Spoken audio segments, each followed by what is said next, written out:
Hey guys, today we're looking at improving our dive. I've had a lot of subs sending me messages asking for some help on working on their dive. We need to work on a few things. So our most important thing, as always, is the power step.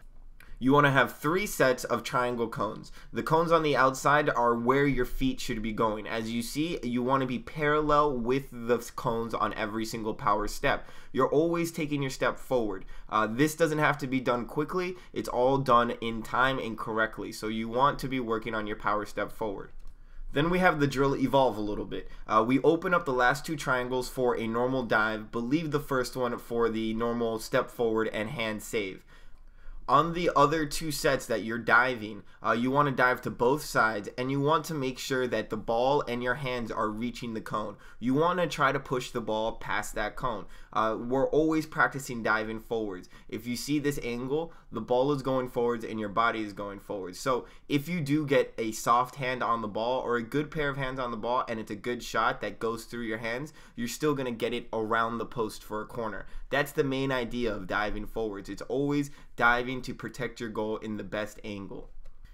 It's always important that we're diving forwards. We want to make sure that we're hitting each one of these cones. If we're not hitting the cones, then we have found out what is letting those balls in. You're not diving forward enough. You want to make sure that even if you get the ball behind the cone, you still push through the ball. This goes same with any type of shot. If you get your hands behind the ball and you can't control it, push it out for a corner or push it out of the box, but do not leave it to land inside of your 18. In practice, a goalkeeper should always go with 2 hands. But for the higher saves, we need to understand that if we're going to go with 1 hand, we want to go with our opposite hand or our top hand. So we want to practice this. Go for the last drill and actually have someone serve you and just try to go top hand. So top hand is always going to be the opposite hand of which you dive. If you dive to your right, your top hand is going to be your left. If you dive to your left, your top hand is going to be to your right.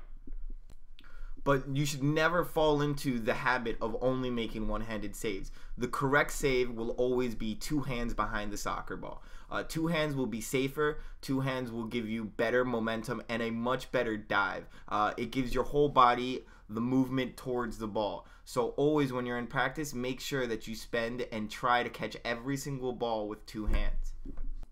I have one more tip for when you dive. I personally like to take a big breath right when I do my power step. That big breath fills up my lungs and actually gives me 1 more inch or at least another centimeter on my reach. If you can, just take a big breath and hold your hands up and see the difference. See how much extra inches or how much extra length your arms have. That is essential when it comes to making a save. I don't know how many times I've made a save with just my pinky touching the ball, and it's because I took that big breath.